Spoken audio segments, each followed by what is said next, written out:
A good afternoon and a very warm welcome to Aberdeen Sports Village here in Scotland for live coverage of the Netball Europe Open Challenge and Under-21 Championships, brought to you live and exclusively by QTV Sports in association with Inspire Sports and Visit Aberdeenshire. I'm Lynn Carpenter and I'll be your guide to this last match of an action-packed 4 days of live coverage from the Under-21 Championship, featuring England, Scotland, Northern Ireland and Wales, and from the Open Challenge Cup, developing nations Israel, Gibraltar and the Republic of Ireland. And for those viewers who've tuned in this weekend, you'll have seen our invitational team Bermuda take to the court what has been some excellent network over the last 4 days. So this is it now, last match, 14 from 14. England take on host nation Scotland in what is the decider of the Under-21 Championships. And here to join me in the commentary box, I'm delighted to have Nats Pepperell, the Under-21 Wales coach and former Swiss national coach. Nats, welcome. I'm surprised you're still smiling after the game we've just seen, Wales against Northern Ireland. What a credible match that was. Yeah, if my voice is a bit hoarse, it's because I think I've screamed more on a bench than I've ever screamed in my life, so apologies about that. And of course we now move to the very exciting gold and silver match playoff between England and host nation Scotland. The venue here is packed out, there's not a spare seat in the house, and very shortly we'll see both teams taken to the court. So we've seen the teams play this weekend. What's your prediction on this game? What do you think we should be expecting? My head says that England will take this. They'll be looking at their processes, I would imagine. They're probably the favourites coming into it, but my heart wouldn't rule out Scotland. They're a very passionate squad. They play with their heart and they'll leave everything on court, I'm sure of it. So it'll be an exciting game to watch. And as the squads begin to get ready, they'll be introduced to the crowd very shortly, and we will see the starting seven from both teams take to the court. So this has been a very exciting weekend of netball. If you are enjoying it, remember to contact Nats and I, #NELoveNetball. We would really like to hear from you.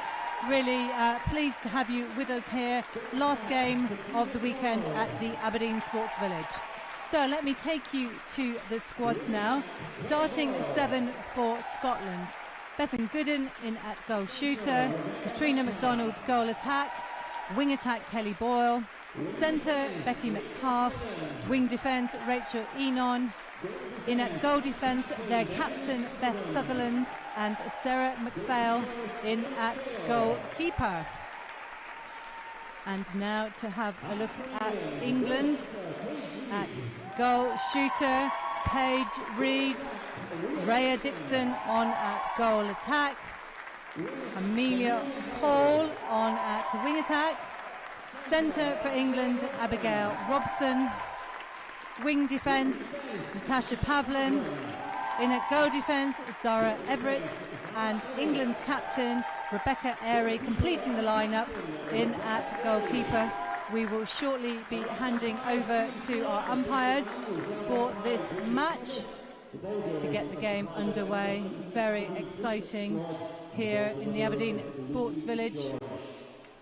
I hope you're enjoying the coverage. We've brought you 14 games over the last 3 days, exclusively in partnership with QTV Sports. And here we go, Scotland to take the first centre pass. Already you can see that strong line defence from England, pushing them out to one side. Into Goodwin. Sense the crowd, anticipating the first goal. 1-0 Scotland. There's good pressure from Scotland on the first centre pass from England. Well held there by centre. It's a good partnership in the Scotland circle. Sarah McPhail and Bethany Sutherland have really shone this competition, and they're both really good at moving their feet around a player, so they should cause them some real trouble today. Dixon, probably not surprisingly, finding Reid under the post. Double penalty against the Scottish defence, and 1-1.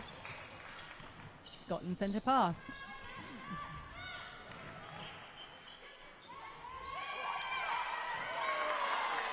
A nice pressure there from England, just forcing that high ball so that the back defender can run on it.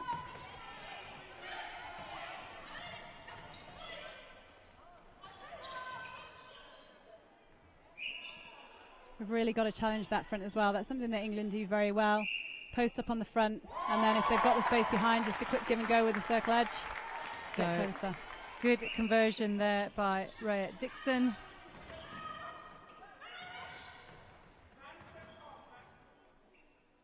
Good lean, very effective defence there. Sarah McPhail putting maximum pressure on, but England take a slight lead this early in the first quarter, 3-1. Yeah, it's nice to see the confidence from the shooters as well, just putting that ball up, even if they're a little bit of distance away. And Paige Reid has a really nice high shot.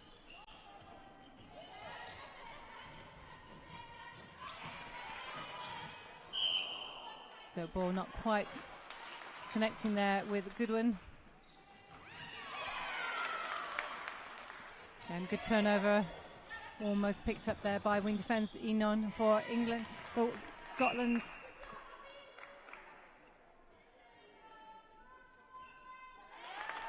Easy shot there for Paige Reid. She's not going to miss from that distance.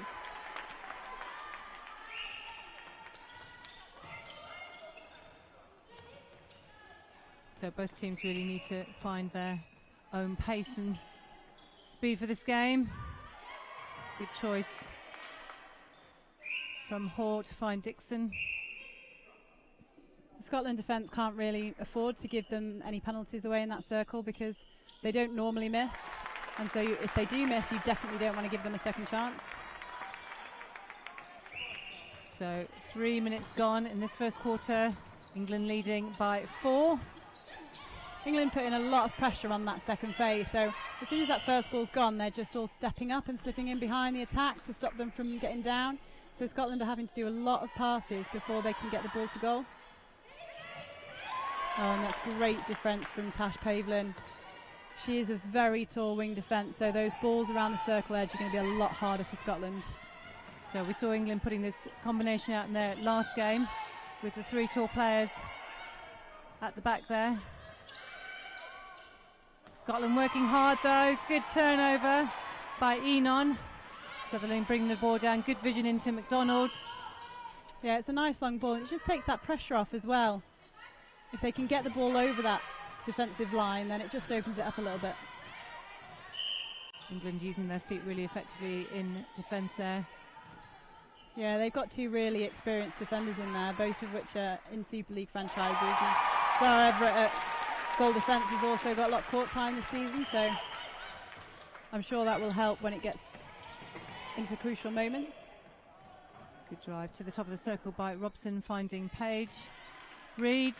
Nice pop to Dixon. England 6, Scotland 2. So great vision there. That was good vision, and you by can Boyle. Just tempted the defence of England to come off. 6-3. That'll give Scotland some more confidence. It's good pressure from Scotland through court as well. Arms over the ball.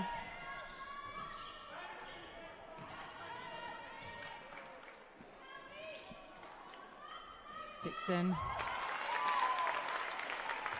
The umpires for today's game, Ian Fuller and Tracy Lamb.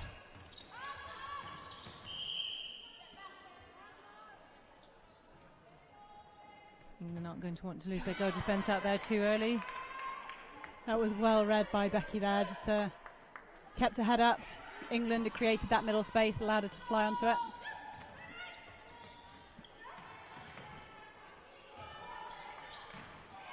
There's a real battle going on there. Robson really created some space for herself there. Just listening to clarification from the umpire about where to take the penalty. Good distance by Sutherland. It's such a nice shot from the England attack, and again McPhail has a really good jump on that 3 foot, but it's really difficult to get a tip when they have a high shot. You've seen the curse of the sideline so many times this weekend.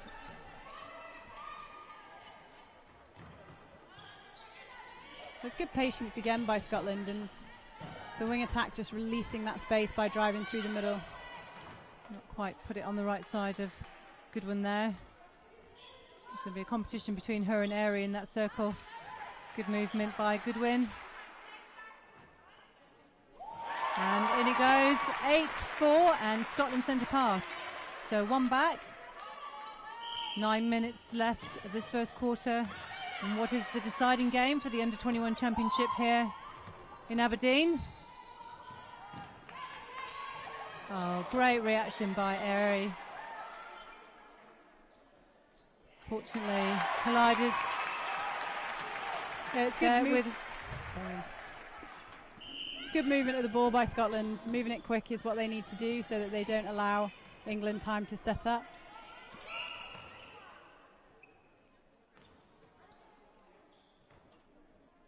Saying to earlier, Nats, you think that they defend both sides really just need to be disciplined. They're going to put more pressure on them if you can put your hands up to the shot, not get called for a penalty. Yeah, I mean, Beth and Goodwin we've seen time and time again. She's so calm and composed on the shot. She doesn't very often miss, and so you definitely don't want to give her any second chances. What Becky's doing really well at the moment, because Goodwin's so good on the hold. She's doing a really good job of just making sure that she doesn't allow herself to be caught on that body. She's just coming off and moving her feet. And Zara Everett there doing the same and coming out with turnover. So England making it difficult in that shooting circle for Scotland. Good transition down into attack. Reid finding Dixon under the post. And England to hit the double figures for the first time. 10-5. Their centre pass. Unlucky there, Sutherland. It's good to see so many tips and turnovers early on. You can just see that everyone's really fighting for that ball.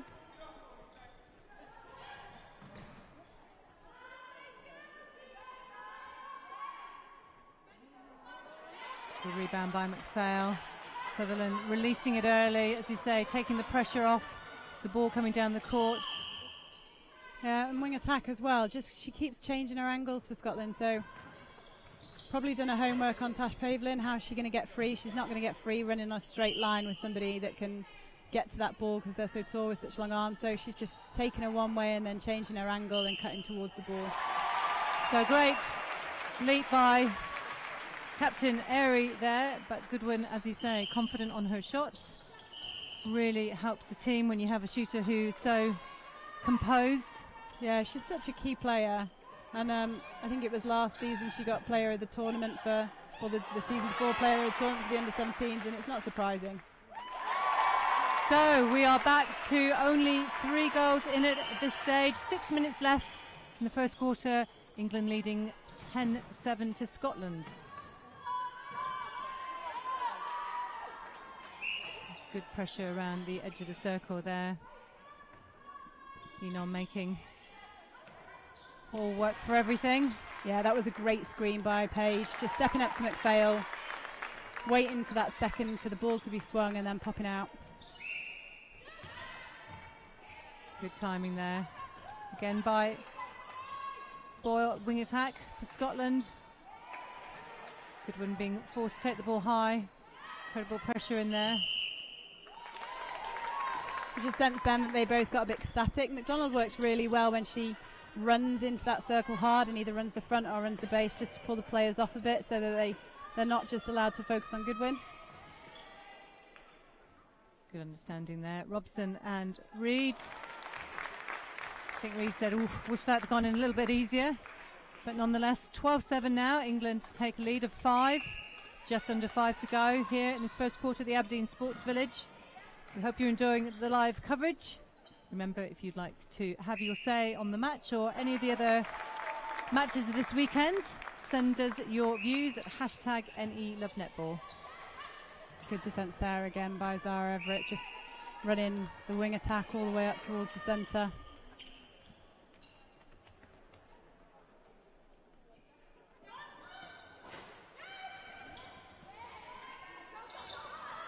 Oh, great vision there. I think we both about to say the same thing. Unfortunately, called for contact. Also great coverage by McPhail. She really ran hard on that front option then to shut that down.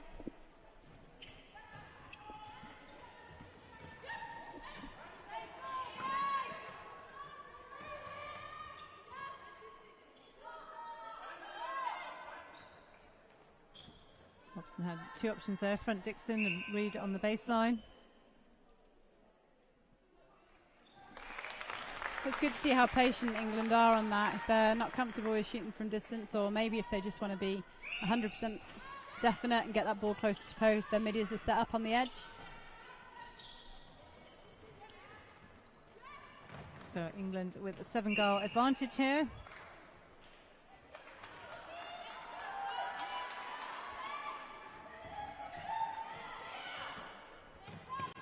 Oh, good backup.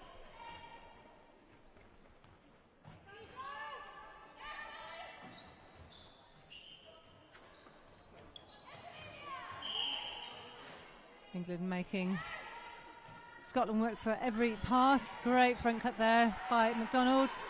Yeah, and that's what she just needs to keep doing, because her speed is what really opens up that circle. So, and as you see there, either she's going to get the ball or she's going to pull the defence off Goodwin, and Goodwin's going to get the ball. They just need to make sure now that they get it in on those crucial moments. McDonald just needs to compose herself when she's got the ball. So with just 3 minutes on the clock in this first quarter, England 14, Scotland 7. Both shooters of England offering a moving option. And Reed slotting home to give the gap 8 now.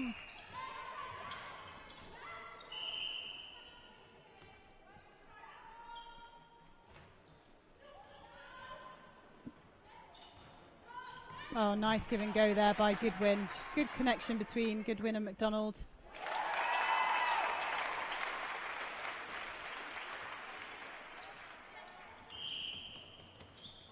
So we're down to the last 2 minutes of this quarter. Great understanding there by Robson, looking for Reed on the baseline cut. I think Scotland are working really hard in defence. Speed and understanding between Reed and Dixon making it very difficult.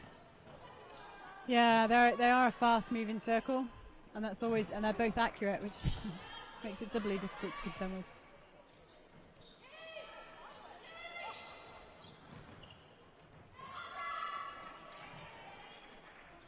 That was a great ball into pocket by the Scotland wing defence. England bringing the ball out again. Pavlin. Yeah, just changing the time up as well through that mid-court. So sometimes it's really easy to go at full pelt through the middle once you've got a turnover, and sometimes it's a bit like a pressure cooker. You end up throwing the ball away at the end of it, but it's nice to see that the defence are just taking the pace off the ball through the mid-court and then speeding it back up again at the end. So 17-8, England leads Scotland here in this first quarter. The final game, the Netball Europe Under-21 Championships. Just under a minute on the clock. And the gap moves to 10.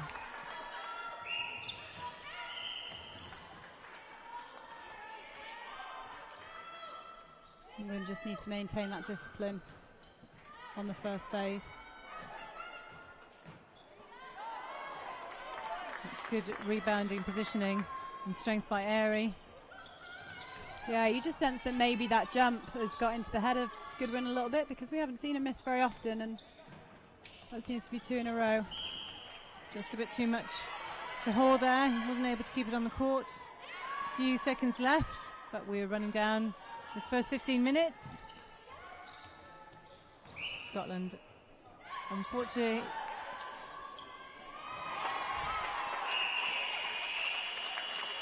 so that's 18-8. England leads Scotland at the end of this first quarter. Passages of really good play by both teams, but England seem to have settled the quickest.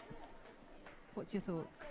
I think Scotland haven't shown us what they can fully do yet. On their second phase of the centre pass, they're not always getting it down, and they don't always seem to have a ball side option. It's a bit tricky if it's the wing attack that gets it, because she's got the tall wing defence in front of her, and getting around that is proving a bit tricky. So she just needs to try and move the defence in front of her. But if you don't have a second phase option coming through, then you're always going to have to set it off backwards. I'd like to see her maybe use that as an opportunity to some give and goes to really get down the court. And also their second phase of their defence as well. They're putting a lot of pressure, I think, on the first phase, but that second ball is getting through a lot easier than it should.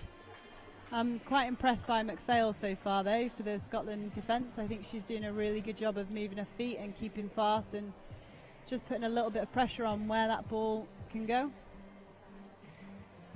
And on occasions, Scotland, perhaps as England do, change the pace, change the direction, don't just keep trying to run as fast as they can do. They've got speed in there, and there's obviously a time for that, but on occasion it just feels like somebody needs to just perhaps change the way that it's going, give themselves an opportunity to see the space, see the player. Yeah, I mean, England are going to run hard on every ball. They're not going to give you an inch, and especially when you've got some tall players, if you're running on one line and they're running with you, then it's really difficult for that ball to go. So they just need to make sure that they keep changing the direction in which they're running by changing their angle. So if they're going back on the 45, then they need to change it and come forward on the opposite 45, which wing attack was doing really well in parts. She just needs to maybe do it a bit more consistently. I think they're being very patient through the court, however, and they're maintaining that possession when they're patient as well. So even when it's taken them a few passes, they do still have the ability to get it down. So we will see whether the coaches decide to make any changes early on in this game. England settled in really well, some good interchange between all four attacking players on the court, showing good level of understanding at this stage of the tournament. Yeah, and it'll be interesting to see if they make changes. I mean, all squads are building up to obviously the World Youth, and I think a lot of the players on the England bench at the moment are trying to fight for that position. So I think they're all being given court time to make sure that they can be seen at that. So it'll be interesting to see if they make changes, or if they're not happy with this scoreline at the moment, they may well keep it as to try and push it out a bit more before doing that. But both teams have lots of talent on the bench. I mean, none of them are a 7+5. They're all a really strong 12. And of course, as we've said many times this weekend, they're all fighting for a place on the plane to Botswana. World Youth Netball Cup coming up in July, once every 4 years, particularly challenging for the under-21s, because you might fall just slightly too young and miss the squad for one 4-year cycle, and then the next cycle you might just be that little bit old and have missed it. So the timing really it's a real issue around the age of some of these players. You just want to get it right, get that combination of youth and experience into each squad. So looking at the teams as they come back out, England have stayed with their starting 7. We shall give you the changes for Scotland. Edgar now on wing defence, and Enon has moved to centre. Yeah, I'm not surprised at the change defensively in terms of that second phase. You can see straight away that Edgar's really shut down that wing attack on the second phase.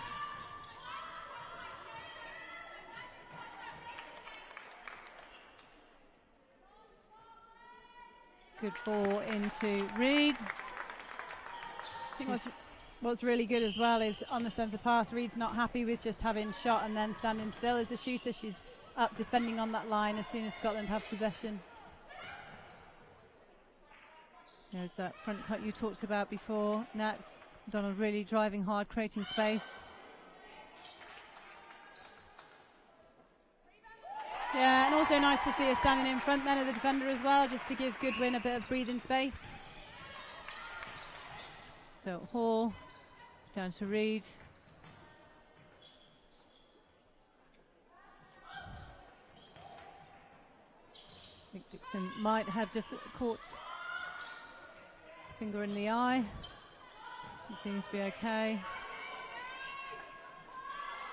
Much better defence by Scotland early on in this quarter. Yeah, they're pressuring the edge of the circle a lot as well, which is really good, because if England are allowed to swing that ball top pockets and over the top, then it just opens up the space for the shooters, and it's really hard for a defender. So yeah, it's really good from the wing defence and centre. Goodwin made a really good strong move in the circle there. Wing attack didn't quite see it. Yeah, good Good hold there by McDonald and by Goodwin, and good vision from the wing attack that she could just pop it over to the closer shooter. So in this second half, the second quarter so far, England 20, Scotland on 10. Still very early in this competition, although there's 10 goals in it, as we keep saying. You know, it's 2-3 turnovers a quarter. All to play for. We've seen Scotland play some really effective netball all weekend. Yeah, they've got to get the turnovers if they want to close the gap.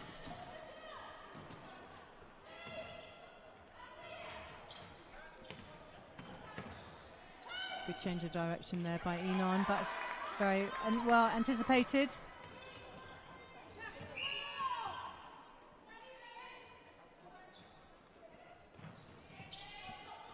Wing defence now doing a really good job on the wing attack. She's really stopping her being a vital player, and she was really key before in hitting the edge. Oh, great intercept by Bethany Sutherland. Really got off the floor for that one. And there she is up, supporting the attack. Good movement by Goodwin.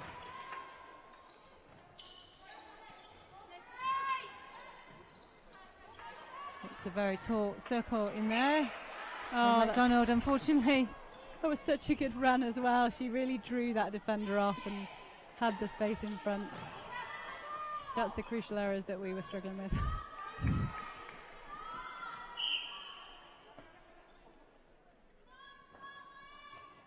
Dixon, uncharacteristic miss there, not quite enough height on that shot, partly because of the pressure McPhail and Sutherland are putting on her. Gap now 12. England just mixing it up a bit there. Shooter coming out rather than the wing attack or goal attack playing for the second phase. But it's really good understanding and connections as well to be able to do that rather than everybody playing out at the same time. It's great to see such confident young shooters, not afraid to put the ball up from anywhere in the circle. England now taking slightly greater lead, 23 goals to Scotland's 10. Yeah, I mean, Scotland are getting the ball down now and actually punching through quite well. It's just getting that final ball in. Oh, that was unlucky.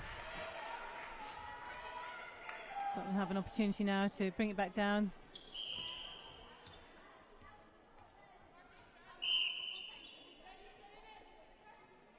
You can see the English defence just sitting behind Scotland at the moment, so they're trying to keep that goal defence and wing defence nice and high.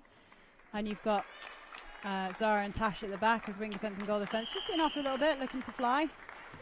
Robertson indicated she has a bit of a problem with her knee, so she's come off. Shona Dwyer has come on. That's great ball there, putting it wide of Aries' long arms, and Goodwin shoots to take Scotland to 11.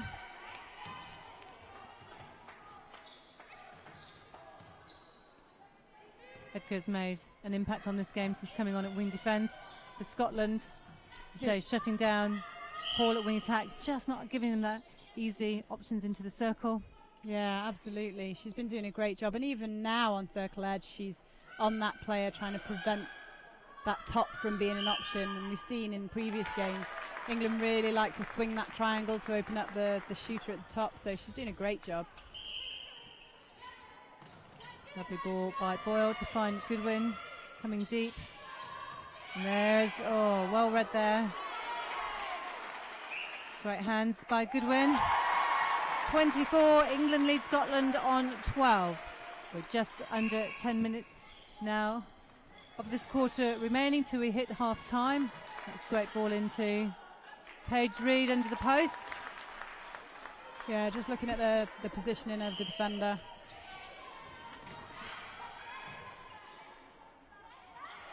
Oh, it's well read. Good understanding there between Everett and Airy in the circle for England. Yeah, it's bread and butter for those two defenders. Scotland really needs to play it to the circle edge and just be patient.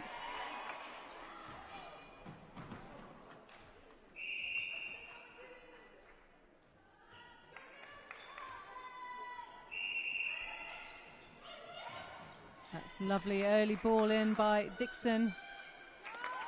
Yeah, good screen there as well on Sutherland. She needs to really come off the body and move her feet round. Can't afford to get caught on somebody like... No, and it's tiring defence as well when it's against such a moving circle. I mean, they just don't ever stand still unless they're completely free like that on the screen.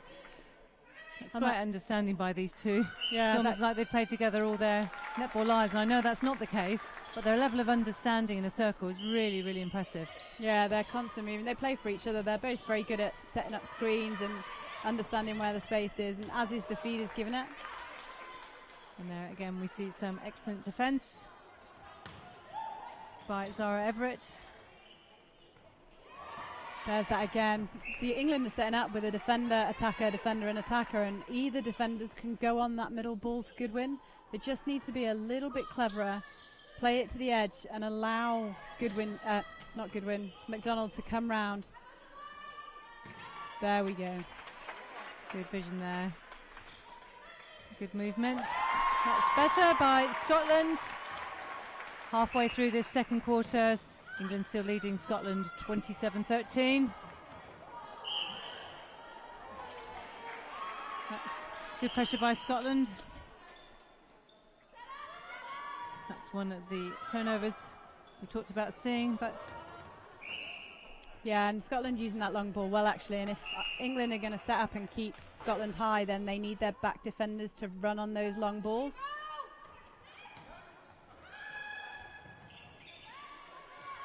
That was a good transition back into defence by Everett. Boyle working incredibly hard on that circle edge. Shona Dwyer coming on strongly at centre. Yeah, Shona's a real workhorse. She'll never give up. I think that girl can go on for 90 minutes, let alone 60. I think we said we'd like to have some of what she's obviously having. Yeah. There we go. England pretty closer to the 30-goal mark, 28 against Scotland's 13. 15-goal game now. Just over 6 minutes of this second quarter remaining here at the Aberdeen Sports Village. Hope you're enjoying the live coverage at home. It's been a pleasure to be with you this weekend, courtesy of QTV Sports and Visit Aberdeenshire, as well as our travel partners Inspire Sports.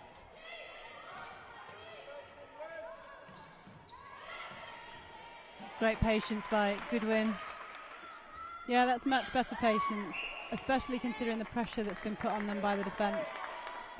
Interestingly, by the time she gets the ball, she's had to work so incredibly hard, perhaps a bit more pressure on her, less confident on a shot there, which is quite uncharacteristic. Yeah.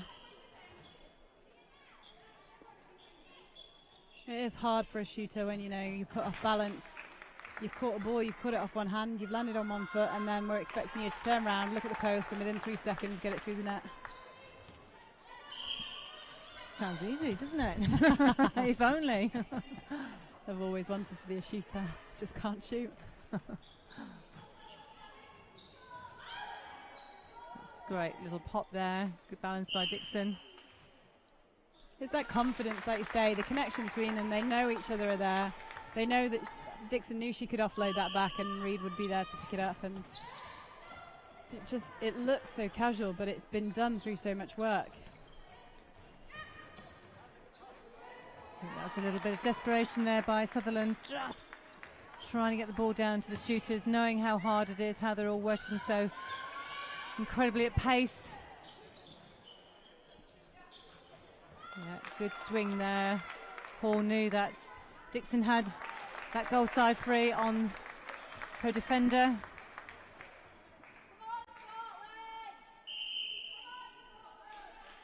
McDonald indicating that she's got slight injury. I think that's Emma Love coming on now at goal attack. I wonder whether this is to create some more movement. Emma Love yesterday at goal attack was quite quick. She's got slightly more height than McDonald in the circle as well. That might be an advantage with the range of Everett and Airy in there.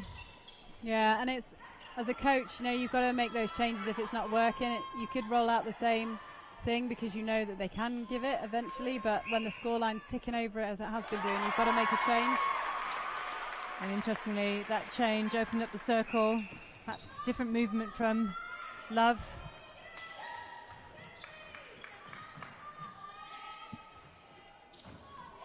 Just planting her feet too early there, Rhea Dixon. She's got to make sure she takes her feet to the ball. They can't get complacent.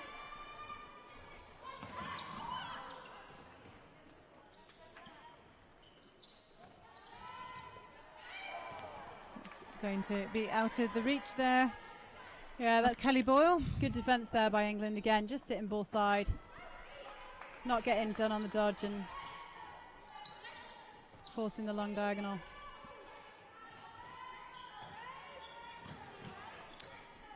That's lovely timing again by Reed. Dale's got to keep those feet moving. She was doing that so well. She can't allow Reed to come back and find her. She's got to keep moving her feet. Oh, great defence there by Pavlin. Wing defence for England. Good choice by Dixon, creating space for herself with movement of Reed. Yeah, and that's what we were talking about before in terms of the wing attack for Scotland when she gets the ball to move the defender in front of her. Rhea just pretended that the ball was going to go off one side, which drew all the defence onto Paige, and then a quick 1-2, play the front. Oh, layup. Now that is confident play by Rhea Dixon.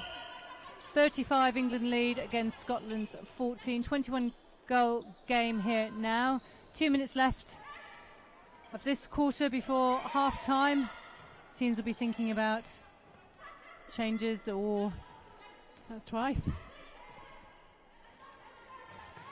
See, that's a good run there by Emma Love. Again, just running hard, making it look like she's going to get the ball, and it just opens up that back space, and I think that's probably what she's brought on to do.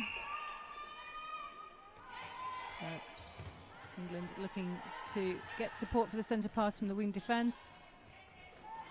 Oh, that's better defence there by Beth Sutherland at goal defence, their captain.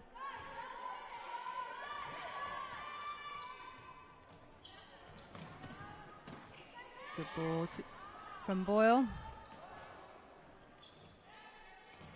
Good backup there well from done, Beth Sutherland. I think the umpire's indicating that unfortunately Sutherland was offside.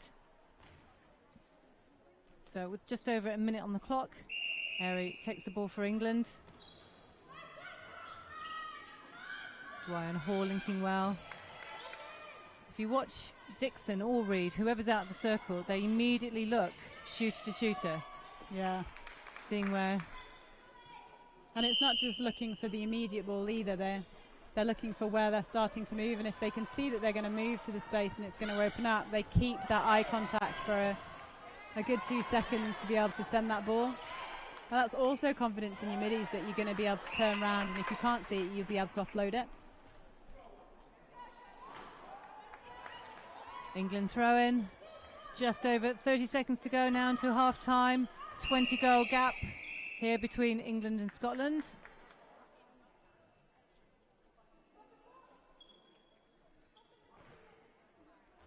Miscommunication here, I think. One umpire's buzzer's gone off. Just going to clarify. It's an interesting technical hitch in the game. We can see from the scoreboard above us there that there is still 20 seconds of the game left.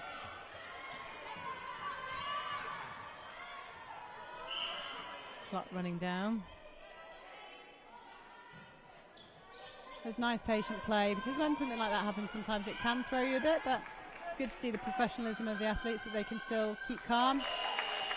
And that was a very well-timed attack by England Netball. There, 35 goals to Scotland's 15.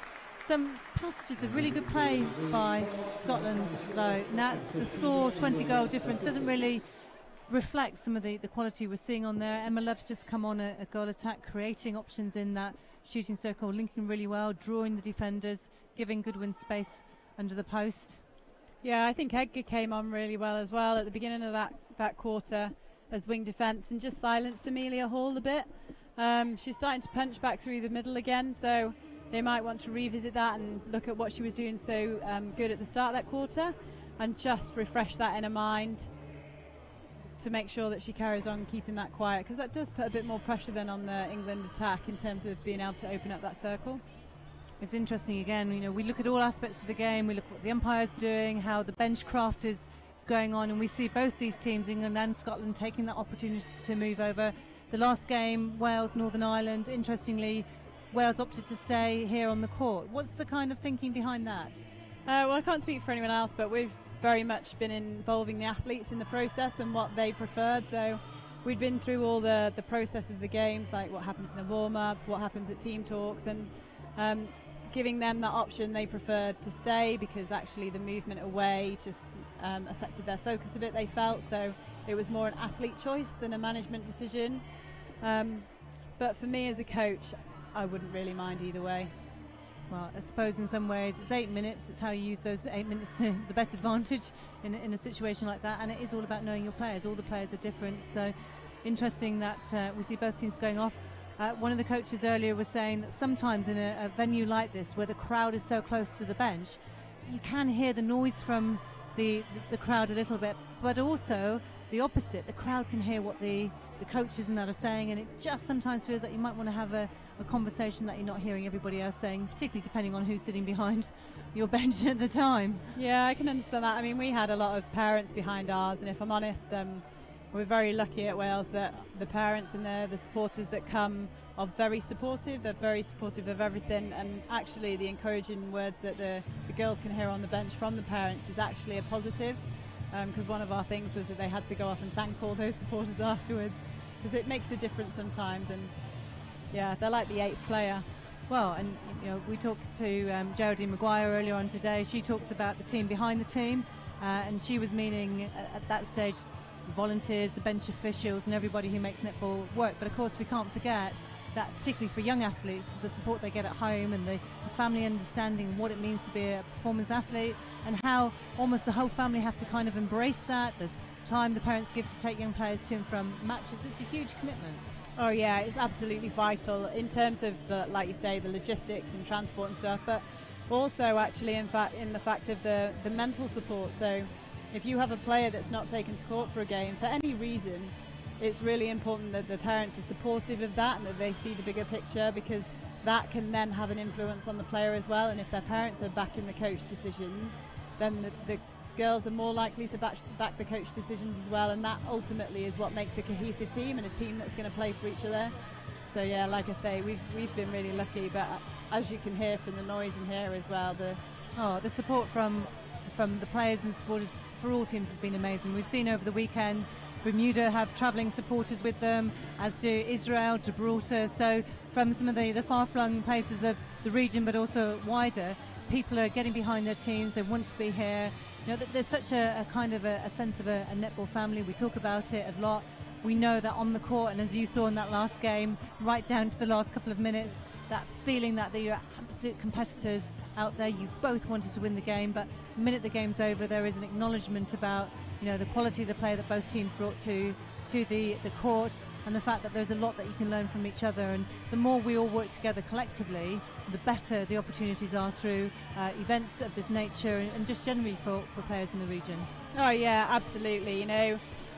We were talking about that after the game, the fact that was such a close game between Wales and Northern Ireland, and we obviously would have liked to have come out with a much stronger win, but ultimately it's great that push is there, because now we've had that pressure, we've experienced that pressure, and it exposes errors that we can now work on, especially moving forward to the World Youth. And it's pressure that the players don't necessarily access all the time at this age. Some of them are in Super League, yes, but some of them don't get that experience, and so to have it on this stage, especially with the crowd and the noise and the atmosphere, sometimes actually having the close games is more important in terms of the learning. And there is something about learning about closing out the game. You only get that opportunity in a handful of matches in a season if you're lucky. As you say, Wales did that effectively, but a couple of mistakes at the end there could have led to Northern Ireland closing out the game differently. And how do you replicate that kind of pressure, that psychological demand on the players in those last few seconds of a game when it could go either way? Yeah, exactly. As a coach, that's what I need to take back into training, and I've already spoken to the girls about that. I obviously have my own ideas, but it's really important as a coach that you actually go and search other people's opinions and ideas as well. And again, I'm really lucky that our senior coach, Trish Wilcox, is super supportive, and so I'll definitely be using her for ideas, and my assistants, Rosie and Jam, are also are phenomenal in terms of ideas. So we'll definitely be working a lot on pressure situations in training. Wow, and hopefully that will stand you in good stead when you get to Botswana in a couple of months' time. That's going to be quite exciting for all the teams, and you know, the two teams here, Scotland and England, also conscious of wanting to win here this weekend. Let's not underestimate the importance to any of our home nations of coming out with the championship. We have a repeat of the World Youth Netball Qualifier that was played out in October last year. Really important that was. And England qualified already but wanted to be there for the competition. And for the other three teams like yourselves, Scotland and Northern Ireland, where the teams finished was so important to the draw coming out in a couple of months and how you're going to play when you get out to Botswana. Oh yeah, absolutely. And like you say, for this competition, we're not happy with bronze. I mean, we're happy in the fact that we've learned a lot in our performances, but we're not going to sit back and accept a bronze place position. We'll be fighting again next year, and we'll be bringing it back to Scotland. We've learned a lot this weekend, and we want to be much better, and we want to take that silver medal here and then push the England team. Which is actually what the region wants. I know England want that as well. The more competition we can give our teams here in the region on a regular basis, the quality that they need to be competitive with the world's best has got to be good for the sport here. And of course we know that you'll all go down and you'll face the likes of Australia and New Zealand, and their players have pathways and structures and the leagues down there within which to compete. So getting some of that replicated is really, really important. Yeah, massively. And also important because all these girls are then obviously going off after this year. If they're just under 21, they're going off to try and fight for their place in the senior squad. Big jump for a lot of players, do you think, making that transition to a national player? In some cases, yes, but I think all the senior squad coaches are really good at bringing those players through gradually. So, yeah, I think there's definitely some that I would say could make it. So we are now looking at the two teams retaking the court for the start of the second half here at the Aberdeen Sports Village. We'll be bringing you the changes just shortly, but as you can see, England have got a new goalkeeper. Hallie Adio takes to the court for the first time. It's interesting that Scotland have kept Emma Love on, so they're obviously quite happy with the job that she was doing in that circle. Now the ball coming down for England. We see a change there in the shooting circle. Tor Wells has come on. Paige Reed has moved out to goal attack.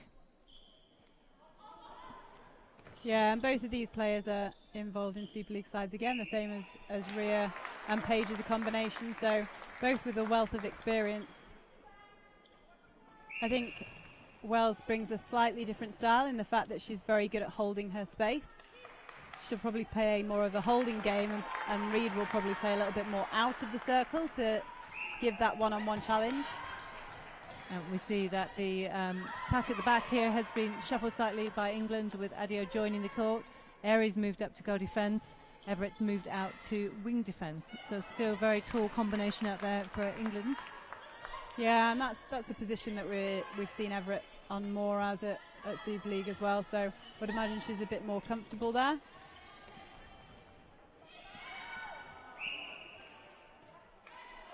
So good positioning by Lisa McPhail there, winning the ball back.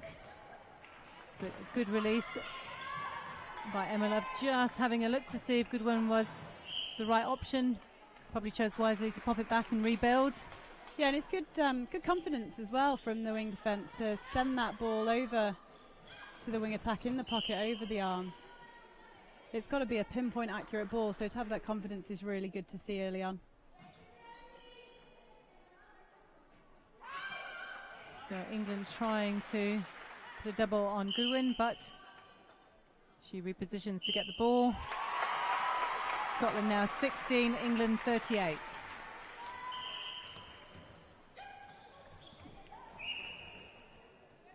Oh, that's twice that she's got done contact now. So it's great defending by McPhail. thing with McFella as well is she can jump really high. So your angle has to be really good on her to stop her from getting those balls.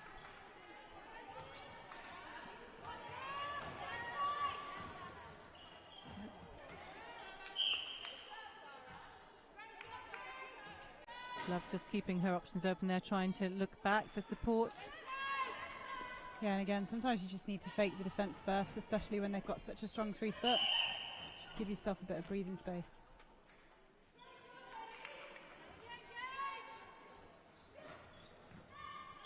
Yes, Adio read that game really well. Yeah, it's just Goodwin's angle on that. As she started to move off, if she's going to make that move, she then needs to flip out and change her angle back towards the post.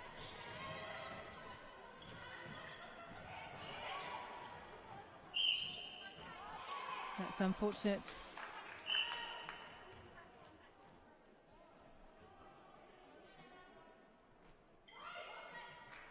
I'm always in awe of how the umpires can make those decisions when it's so close. Who run into who? I think we've been really lucky this tournament to have some really good umpires. We've said that many times up here at Nats this weekend.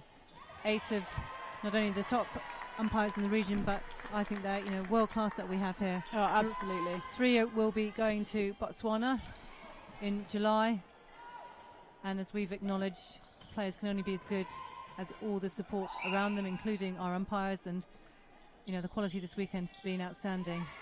Yeah, it's made a real difference to our game as well. I feel that they've allowed the game to flow, so whereas sometimes where it can be a bit bitty sometimes, they've kept that advantage, but they've still kept it safe, which has been really good, and a learning curve actually for some of the girls, because you don't often get to experience such high level of umpires.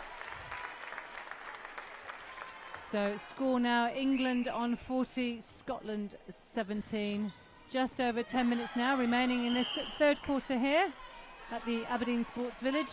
It's been an amazing weekend of netball. 14th game this weekend since we started on Thursday evening. I think the great thing as well about the combination of the Open Challenge and the Under-21s is some of our travelling developing countries like Israel, Gibraltar, Bermuda, who've come in as well, Republic of Ireland, have all had an opportunity to see the talent that's coming through from the 4 UK countries as well, and that kind of cross-learning that's available. The developing nations are taking an opportunity to talk to the umpires, the UAP, so the whole learning that goes around a weekend like that is not just what happens on the court. Yeah, absolutely. And it's been really good actually to catch up with some of the girls from Gibraltar and Israel, and unfortunately I haven't managed to catch up with any of the ladies from Bermuda because they've not been around when we have, but they're all so lovely as well and great to talk to, and it's been really good to see some of the games as well when we've come in. So we managed to catch the Gibraltar Island game, and the quality was really good. It was really exciting to see that Gibraltar really brought it to Ireland. They did, and Wells just finding her space now in the circle for England a little bit more effectively. Scotland can't really, oh, well done Emma Love. That's how you get the ball back. So not the tallest player on the court, but certainly her timing was excellent there. She's not afraid to lead as well in the goal attack role. No, she is doing a brilliant job at the moment. She has come on really well. Her speed, her movement.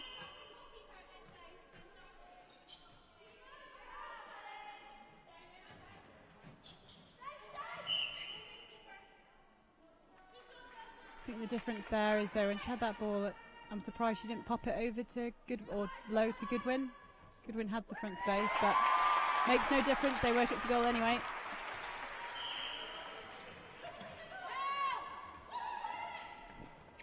Wells up deep. That's great backspace by Shona. And coming again. Making sure she's giving them options in attack. But the pressure from Scotland's defence there really causing England some challenge. They're having to really think about where the ball goes and have worked tremendously hard to get that turnover. Well done, Scotland. Yeah, that was great. The defence just keeping the attack apart, and there's just a bit more of a disconnect between Reed and Wells. I think Reed was stood on one foot waiting for Wells to move, although she was looking at a midi. You can almost tell that she was waiting for that pop that she had in the first half with Rhea Dixon. And Wells was obviously waiting for her to swing it, so just a little bit of miscommunication there as to where the ball's going to go.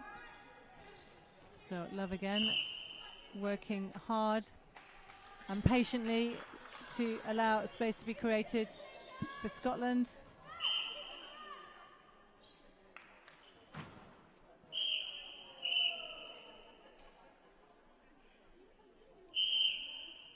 That's really good there from Rebecca Airy. She obviously recognised a mistake, and I think it's really nice that, you know, they are players and competitors on the court, but actually they're all really nice people as well. So just acknowledging and apologising.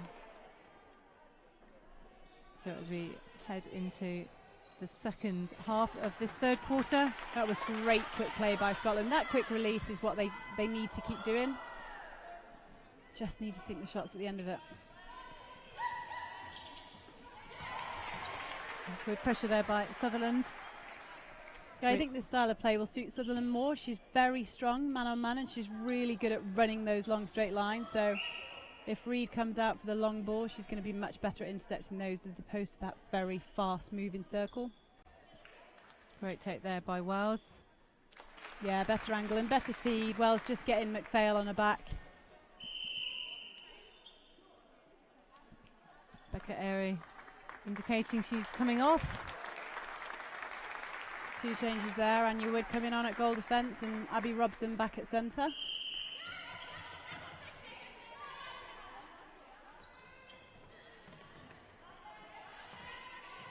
Oh, definitely slight misunderstanding there, Hall and Wells.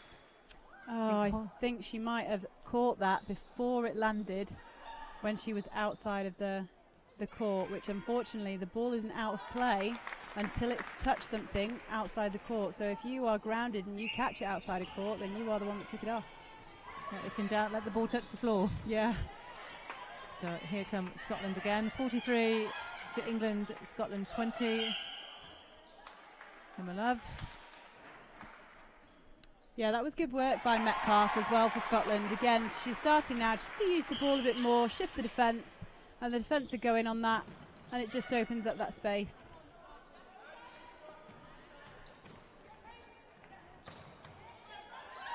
That's a lovely ball there. Reed finds Wells. Pinpoint accuracy. Yeah, I think the defence will be frustrated on that one. So less than 5 minutes now on the clock, just about. England turnover. Scotland have got to make sure that when they're in that position that both the wing defence and goal defence aren't on the line, because then they're forcing the ball over all the defence. If one of them just hangs off a bit further back, they can then punch down and be that backup player if needed. Reed really confident putting those balls up, looking one way, passing another. 45 now England. Scotland 21, just a bit more of a gap emerging now. Nats on this game, that's a lovely ball in again. Reed not afraid to feed from outside. No, goal shooter to goal attack really effectively. She's a really confident player, and like you say, with those looking one way, passing the other, she's quite a playmaker. And if she has the confidence in her players around her, she can really produce some good stuff, and then to be able to shoot with such accuracy as well. She's a really bright, shining star for England. The ability to mix up a different style of play. That was a really strong rebound there. I'm going to say I've just cursed her.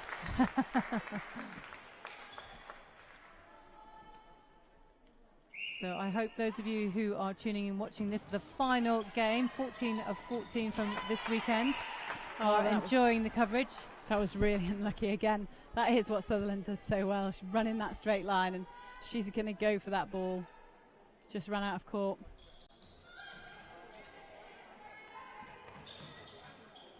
So they covered really quickly there. You see what Wells was doing there. She's trying to step up to Sutherland to create that screen for Reed, but unfortunately you're not allowed to run into them.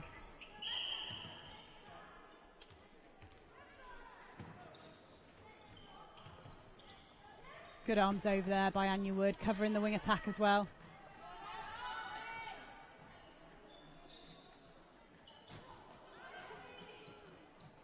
Enon did well to hold that in.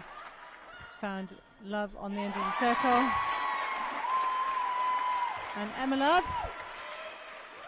That's another one away for Scotland. Their centre pass. 47-22, England lead.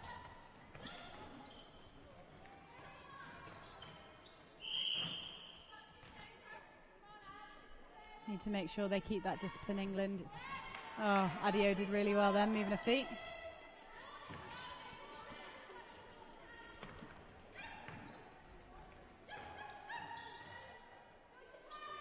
England still fresh on that transition. Abby Robson came through that court really fast and Metcalf just couldn't catch her, which unfortunately left Edgar marking 2 players.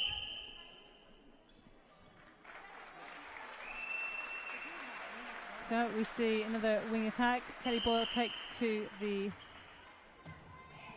bench whilst England bring the ball down. Reid again, long ball into Wells.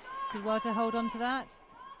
Yeah, McPhail needs to make sure she runs that back space. Just runs her feet around Wells, because Wells does like that hold to post, and if she's sat behind her comfortable at the top of the circle, then she's holding the back space to the post.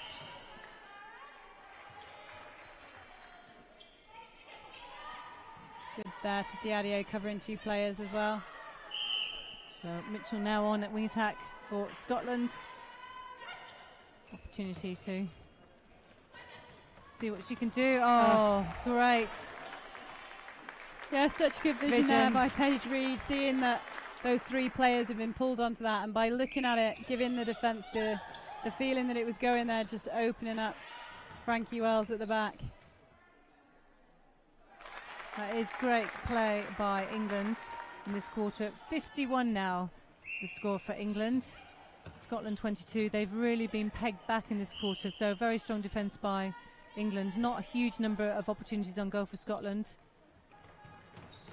Oh, great take by Metcalf. Robson's not impressed with it though. But that was a really good take. She just came through, 2 hands on the ball. That's really important. Oh, but then giving it away.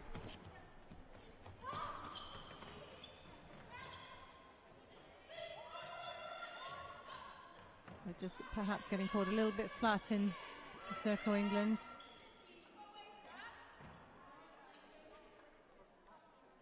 Wells taking it now. Really patient there from Wells, just working it close to the post. So we're into the last 30 seconds of this third quarter. That was it. That was how you do it by McPhail. Oh, that's unfortunate. She was just slightly off balance when she took that intercept, but positioning wise, she got on the right side of Wells. Yeah, came in for the intercept. Rolling her feet around and taking the ball out of the backspace. It's really impressive skill to be able to pull off. It's very difficult. And there we have it at 3/4 time. England now 53 to Scotland 22. So England kept Scotland to only 7 goals that quarter, which pushed them, challenged them quite significantly, struggling perhaps to get the ball clearly into attack. Scotland have made a couple of changes down there in the shooting end. Emma Love did well when she came on. What else can they do you think, that's an attack? I think there's just a few, I hate to say it, crucial errors again just creeping in now. They just need to do what they were doing well at the beginning of that quarter and what they were doing well at the end of the last, and just running the front, being really clinical on their passes, making sure they change direction, because as we've seen, England do run hard on stuff, and you need to change direction to lose them. Do it early, pull them out first, and then change direction, and then you're available for the ball. So as we were saying earlier, the order in which it appears the championship's going to finish is the same as happened last October. I know Scotland took a lot of learning away from the event in October last year. What do they now need to do you think, to consolidate ready for Botswana?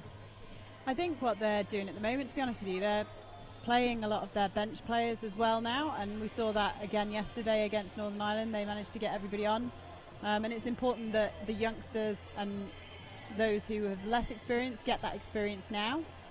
Especially, I mean, I would imagine that they will make some more changes potentially to give them that exposure against a really tough game, because you never know what's going to happen in the next 6 weeks or 6 to 8 weeks. It could be that somebody gets injured, or something happens which makes someone not available, and it's important that you've got that backup and you've got those players experienced and ready to go on. So yeah, I'd say that's probably the main thing for them moving forwards. Obviously there's a lot of technical stuff that they'll work on in terms of that change of direction and cutting out some of the errors.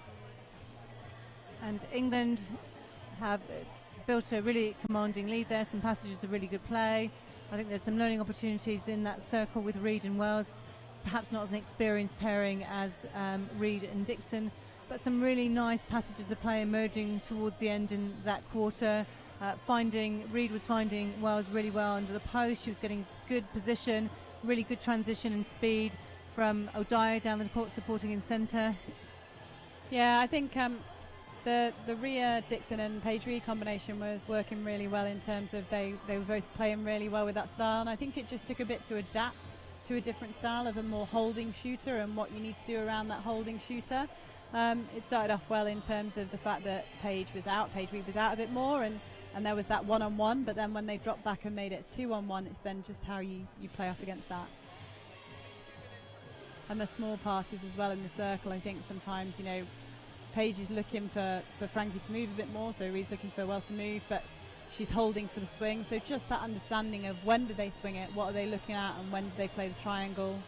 But that'll come the more and more that they play with each other.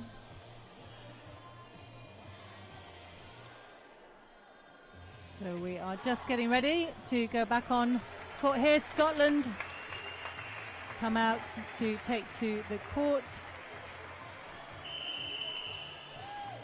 Looks like they are a change at centre and wing defence, I think. Yeah, Enon has gone back to wing defence. And England coming out. Robson will be shortly given the ball at England to get this last quarter of the last game of this weekend underway. Last 15 minutes.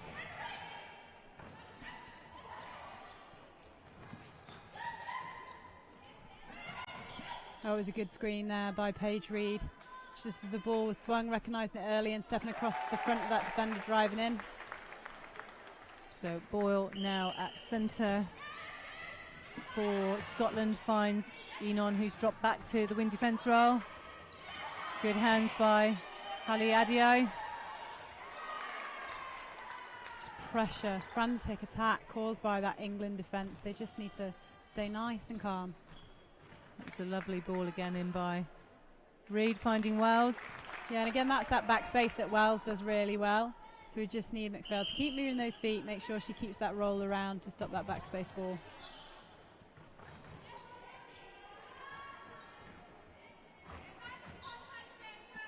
Oh, just a misunderstanding there between McPhail and Sutherland as to who is taking the front, but great play by Reid and Wells. So good pressure there. Yeah, Tash Pavlin looks like she's come on there at wing defence, just a switch between her and Zara Everett. So Zara Everett goes to the bench. And good shot by Goodwin.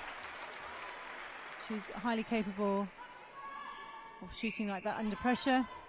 56 now England, 23 Scotland. It was a good drive by Robson, but equally good defence by the Scottish centre.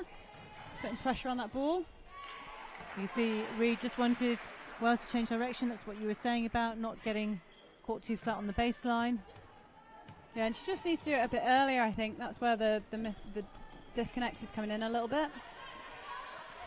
Reid is almost waiting for her to make a move.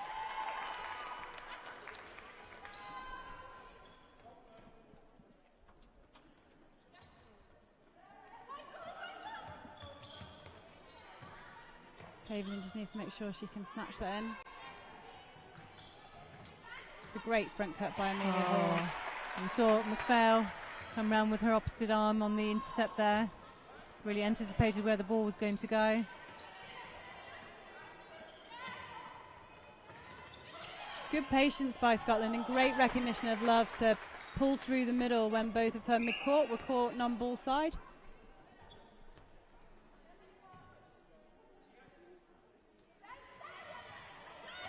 Emma Love's had a good impact when she came in, but Adio was anticipating that. Yeah, she's really exciting, isn't she, Adio? You can see she seems a little bit raw in the fact that there's like a couple of errors, but her speed to get to things is really impressive. I also love the fact that she smiles a lot when she gets the ball. Maggie Jackson was talking about that only the other day as well, and that she remembers when she was playing, she doesn't remember ever smiling on the court. It's interesting how players are so different, isn't it? Yeah, I think it's also a great tactical thing. If, like, for instance, when we were playing against England, the shooters, every time it worked, they were smiling, and you can almost feel that confidence as the opposition. And so actually it's a really good tactic. If you're smiling, you're confident, you're happy, it does let the opposition know that you feel like you're doing a good job and you're going to keep doing it. So Scotland taking their time, getting the ball down. Good front position by Emma Love. Puts a lovely shot up. Scotland now 25 goals to England 56. Still 30 goals in it. But the gap not getting better, so Scotland come out strong in this quarter. Yeah, they're really doing a good job in that circle as well, creating that pressure between the shooters and just mixing up the space of where the feed can and can't go.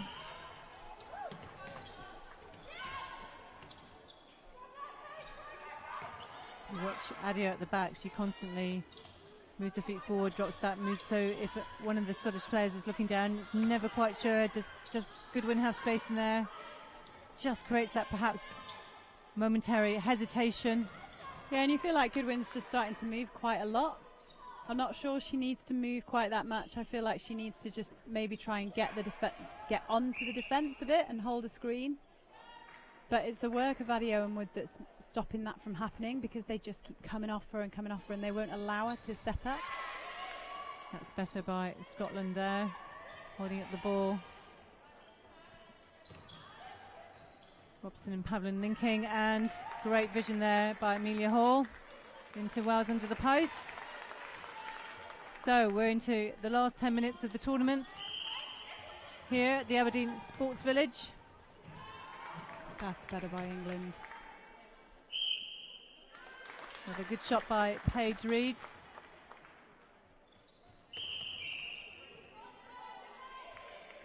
Crucial error there by Scotland. We've seen a number of those breaking in the centre passes. Yeah, quite a few in our game. Let's move on from that point. But we were also saying earlier, weren't we, Nats, it's only in games like this where it's so intense and so much pressure that you do see how players react to that, and you know, that's where you learn to really step up at this point, understand what it is and what you can't do. I think Bev Sutherland knew that one. Yeah, bit of a grimace on the face. You sense it, you've done it, and you just hope then the umpire might have missed it. Yeah, I guess that's the negative about having such good umpires, is they're not missing much. No, I think we'd say they've allowed the game to flow. They've been almost not invisible, but they've just managed the game effectively. You're not conscious of too much whistle in the game. It's been a criticism I know teams have made of umpires in the past, but you absolutely could not say that this weekend. Yeah, and I think of the number of cautions as well. Oh, that was such a good tip by Anya Wood. I think that's been coming. She's been timing those jumps quite well. It's been hitting that third second, and that one was just phenomenal. And that's a real pressure then to put in the eyes of a shooter. Next time they shoot, are you going to do the same? When do I go? Do I hold it? Do I fake it? It's just that psychological doubt, isn't it? Yeah, and it just takes you out of your rhythm. So it'll be interesting to see next time that Goodwin gets the ball. Can she get it over that? So McPhail still putting pressure on Wells' shot. 8 minutes left now. 61 England, 25 to Scotland. Sutherland encouraging her team there to come forward. Oh, great vision. And that could well be the pressure that we were just talking about before. Yes, McPhail. Great take by McPhail. She's really given everything on this court today. She's definitely one of the players that has impressed me the most against such talented opposition, the talented shooters that she's been up against, and having to change against the style of shooter that she's been playing against in the first half to the second half. She's been really impressive. So we see England making a couple of changes. Shona Dwyer back on at centre, and Mikala now comes on at goal shooter. So a slight change in the England setup. Scotland reacting.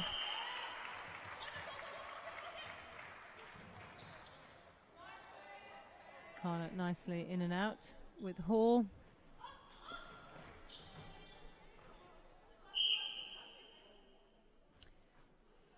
That's really good of Paige there, actually, to make Paige read there. Oh, it's 2 pages now, I'm in trouble. Just putting that shot down so that...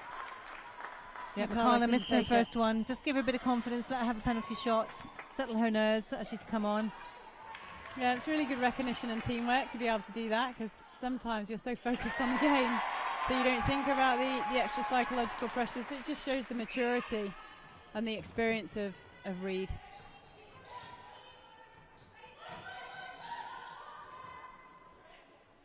She's got lovely quick hands there, Reid.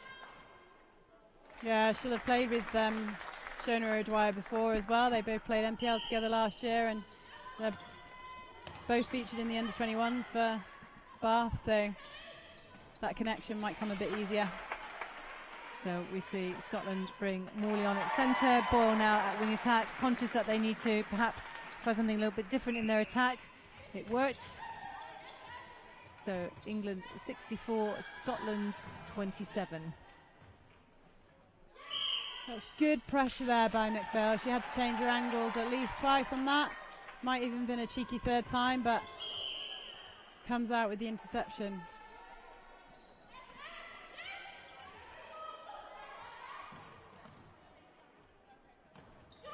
That's a great ball in there by Boyle to find Goodwin. Right on the baseline. Yeah, and that's what Goodwin does well. When she gets a bit frantic and runs around too much, it just takes off that target for them. Still young Beth Goodwin at this level. So you're saying Player of the Year last year. Yeah, and in the Sirens squad as well this year, so superstar in the making. Potentially a superstar already. I say she looks pretty good to me. Yeah.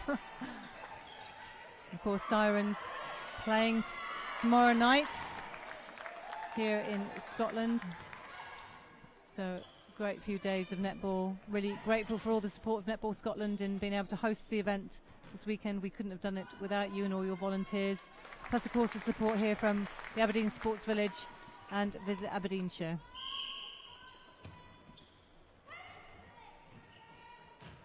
Reid could see that space on the side of the court, just patience there. Mikala not quite in the right place.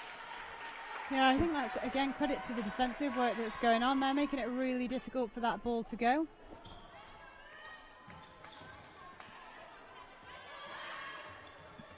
Great, quick movement by Boyle. Yeah, pointing, saying she's free. Morley's there. Yes, much better by Scotland.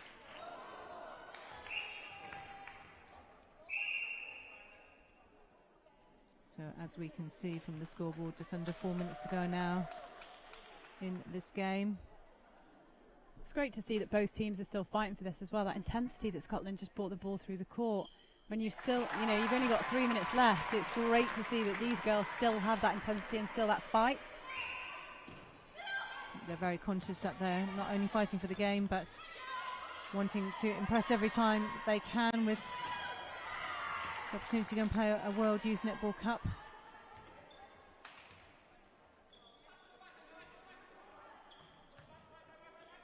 You can see Wood and Adio just not giving anything away there to Goodwin. Yeah, Scotland just got caught a bit static then from the reset. That reset turnover just made them stand still. They've got to keep moving their feet. You can't stand still around the English defence. They're too tall and they're too quick. Footwork cover there, so Scotland have another opportunity. Oh, unlucky by Emma Love. Just pushed it slightly too wide for Goodwin. But what great pressure there by Boyle. Fabulous pass. That was pinpoint accurate, but I'm sure there was more people like me that took a deep intake of breath on that pass.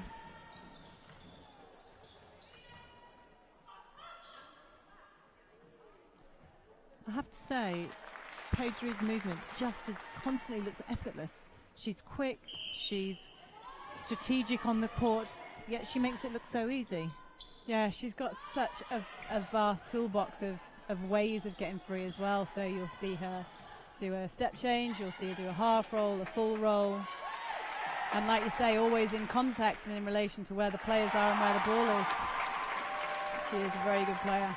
So Goodwin stepping up to the challenge here. 66 England now, 31 to Scotland. We're into the last 2 minutes of this really exciting quality game here between our two nations. Host team Scotland taking on England. Repeat of the bronze and the silver and gold medal position playoff last year in the qualifier for Botswana. Oh, unlucky there from McCalla. Good effort to keep it in, but just couldn't quite get it pinned back to one of her teammates.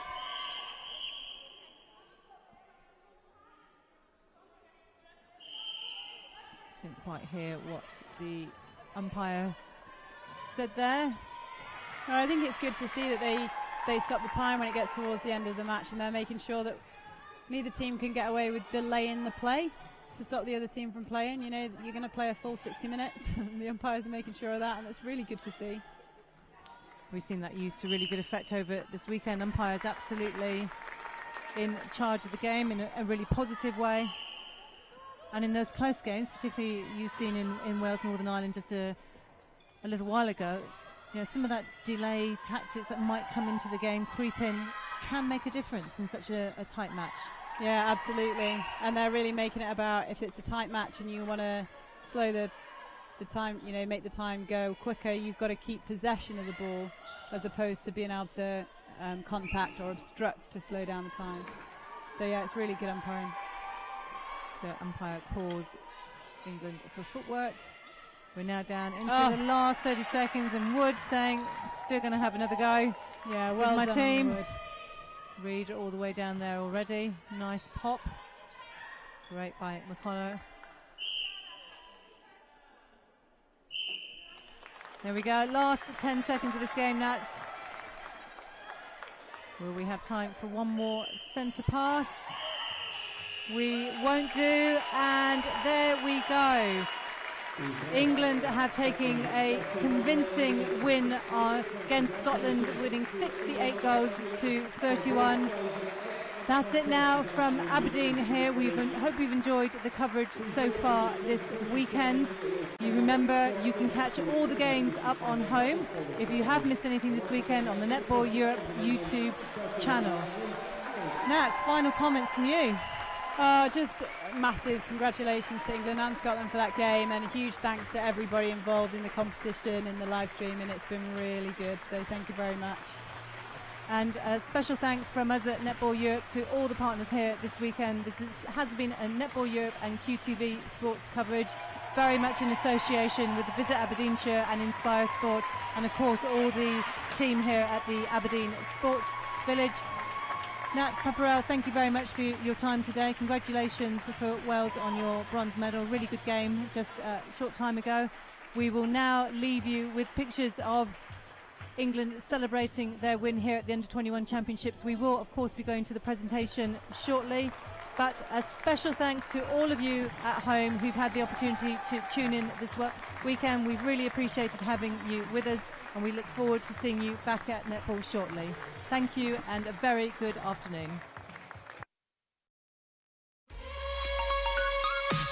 Touch